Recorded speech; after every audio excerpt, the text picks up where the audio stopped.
Hello friends, तर आज आपण प्रिन्सिपल्स ऑफ प्लॅनिंग स्टडी करणार आहोत. डिफरंट प्रिन्सिपल्स ऑफ प्लॅनिंग आहेत. ज्यावेळेस आपण ड्रॉइंग करतो किंवा प्लॅनिंग करतो त्यावेळेस मग placement of rooms, positioning of rooms, door आणि विंडोची पोझिशन कशी असायला पाहिजे, कशा पद्धतीने विंडोज डोअर प्रोव्हाइड करायला पाहिजेत, व्हेंटिलेशन कसं प्रोव्हाइड करायला पाहिजे, रूम कशा पद्धतीने प्लेस करायला पाहिजे, हे सगळं आपण प्रिन्सिपल्स ऑफ बिल्डिंग प्लॅनिंग मध्ये काय करतो, स्टडी करतो. असे different principles of building planning आहेत. Aspect, prospect, privacy, grouping, roominess, flexibility. One by one आपण प्रत्येक प्रिन्सिपल काय करणार आहोत, स्टडी करणार आहोत. सो प्रिन्सिपल ऑफ प्लॅनिंग मध्ये फर्स्ट प्रिन्सिपल आहे aspect. It concerned with the orientation of the building such that proper ventilation can be achieved, that is placement of doors and windows of external walls. ज्यावेळेस आपण construction start करतो residential बिल्डिंगचं, तर ज्यावेळेस आपण external वॉल्सला Windows provide करणार आहोत किंवा doors provide करणार आहोत, ते अशा पद्धतीने आपल्याला प्रोव्हाइड करायचे आहेत की ज्याला आपल्याला प्रॉपरली व्हेंटिलेशनचा ऍडव्हान्टेज घेता यायला पाहिजे, एअरचा ऍडव्हान्टेजेस घेता यायला पाहिजे. त्या पद्धतीने जे नॅचरल गिफ्ट आहेत, एअर, व्हेंटिलेशन, हे आपल्याला त्याचा यूज घेता यायला पाहिजे. त्यानंतर टाइप्स ऑफ रूम्स कशा पद्धतीने आपल्याला त्याचे ऍस्पेक्ट्स काय असायला पाहिजे हे सांगितलेले आहे. जनरली किचन जे आहे ते ईस्ट डायरेक्शनलाच प्रोव्हाइड करतात. तर याचं रिझन काय असेल, तर ज्यावेळेस सनराईज होतो त्यावेळेस मॉर्निंगला सूर्याची किरणे, कोवळी किरणे जे असतात त्याचा आपल्याला काय करायचं आहे, ऍडव्हान्टेज घ्यायचा आहे. त्यामुळे आपण काय करतो, किचन हे जनरली ईस्टर्न डायरेक्शनला प्रोव्हाइड करायला पाहिजे. बेडरूम ही वेस्ट डायरेक्शनला जनरली प्रोव्हाइड करायला पाहिजे. त्याचं रिझन असं आहे की ज्यावेळेस सनफॉल होत असतं तर वाऱ्याची झुळूक आपल्याला त्याच्यामधून, त्या विंडो मधून काय भेटेल, वाऱ्याची झुळूक भेटेल. त्याचा सुद्धा आपल्याला काय होईल, एक ऍडव्हान्टेज होईल. तर असे वेगवेगळे ऍस्पेक्ट सांगितलेले आहेत. ड्रॉइंग रूम साऊथ ईस्टर्नला, त्यानंतर डायनिंग रूम जे काय आहे साऊथ डायरेक्शनला. सेकंड प्रिन्सिपल आहे प्रॉस्पेक्ट. सो प्रॉस्पेक्ट प्रिन्सिपल मध्ये a building is said to have prospect when it is present a good and pleasing appearance when seen from the outside, हे येत असेल. त्यानंतर सेकंड सांगितलेलं आहे आणि it is used to mean external views as seen from certain rooms of the building. For example, आपल्या एखाद्या समुद्राच्या ठिकाणी रेसिडेन्शियल बिल्डिंग किंवा कुठलीही बिल्डिंग असेल तर तो व्ह्यू आपल्याला आतमधून रूम मधून सुद्धा दिसायला पाहिजे. अशा पद्धतीने आपल्याला प्लेसमेंट ऑफ विंडोज करायचं आहे.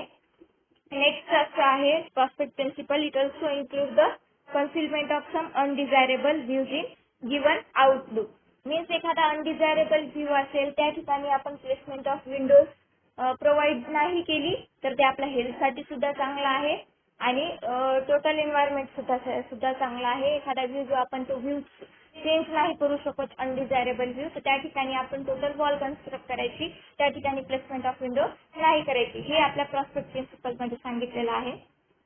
अशा पद्धतीने या डायग्राम मध्ये त्यांनी सांगितलेली आहे. इथे लेक आहे, लेकच्या ठिकाणी आपण विंडोज प्रोव्हाइड केलेले आहेत, जो की आपल्याला तो व्ह्यू जास्तीत जास्त बघता येईल, त्याचा ऍडव्हान्टेज घेता येईल. आणि जो काही गार्बेज डिपॉझिट आहे त्या ठिकाणी जो की अनडिझायरेबल व्ह्यू आहे तो त्यांनी तो काय केलेला आहे, पूर्ण वॉल कन्स्ट्रक्ट करून तो पूर्ण अनडिझायरेबल व्ह्यू कन्सील केलेला आहे, कन्सिलमेंट केलेला आहे. त्यानंतर नेक्स्ट प्रिन्सिपल आहे privacy. So there are two types of privacy. एक एक्सटर्नल प्रायव्हसी असेल आणि एक इंटरनल प्रायव्हसी असेल. External privacy means what, privacy from roads, privacy from other building, ही झाली तुमची एक्सटर्नल प्रायव्हसी. त्याच्यासाठी आपण कंपाऊंड वॉल कन्स्ट्रक्ट करणार, जे काही झाडं वगैरे आहेत, प्लांटेशन ऑफ ट्री, हे आपण करू शकतो. इंटरनल प्रायव्हसी मीन्स एका रूम पासून दुसऱ्या रूमला जी काही प्रायव्हसी असेल, मेंटेन करायची असेल, ती झाली तुमची इंटरनल प्रायव्हसी. इंटरनल प्रायव्हसीसाठी प्लेसमेंट ऑफ डोअर्स खूप इम्पॉर्टंट पार्ट प्ले करतो.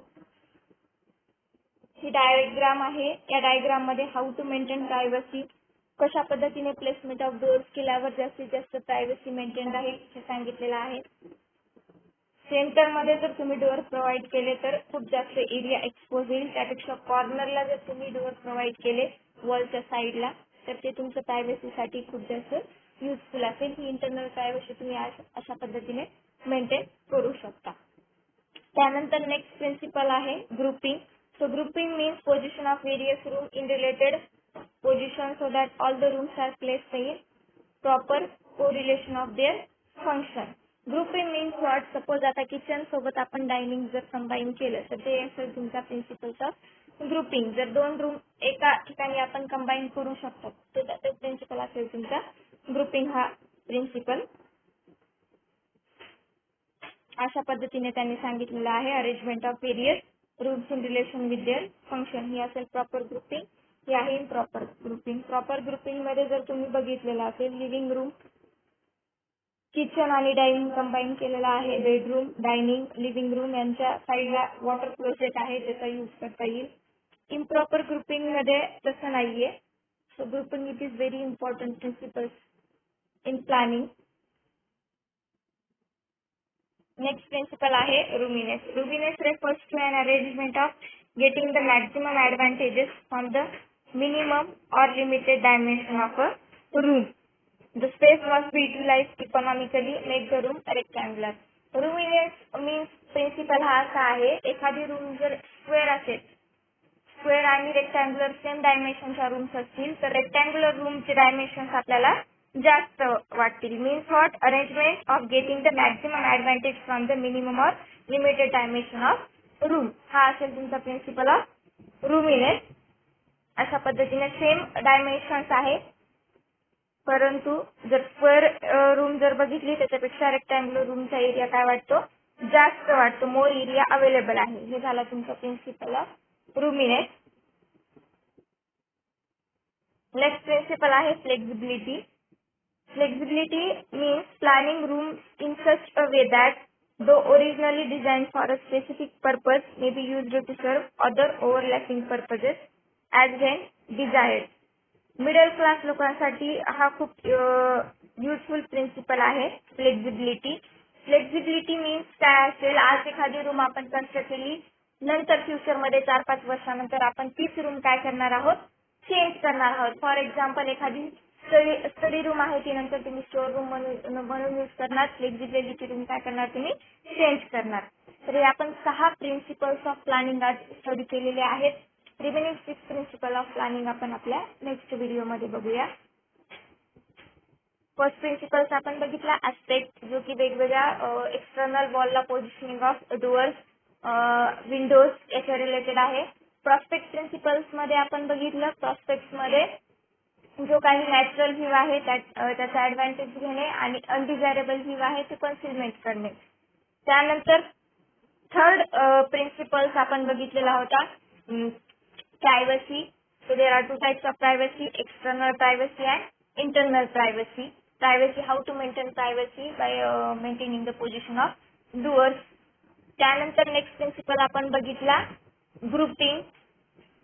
सो ग्रुपिंग मध्ये कशा पद्धतीने रूम्सची अरेंजमेंट करणं, किचन सोबत फॉर एक्झाम्पल किचन सोबत डायनिंग आपण अरेंज करतो. त्यानंतर नेक्स्ट प्रिन्सिपल आपण स्टडी केलेला आहे रूमिनेस. सो रूमिनेस म्हणजे सेम डायमेन्शन जर असेल तर त्या डायमेन्शनचा मॅक्झिमम यूज करून रूम कन्स्ट्रक्ट करणे. आणि त्यानंतर आहे next principle flexibility. Flexibility means future planning of you, आपण काय करणार आहोत, ती रूम चेंज करणार आहोत. हे झालं तुमचं नेक्स्ट प्रिन्सिपल. बाकी जे काही 6 प्रिन्सिपल आहेत ते आपण नेक्स्ट लेक्चर मध्ये बघूया. थँक्यू.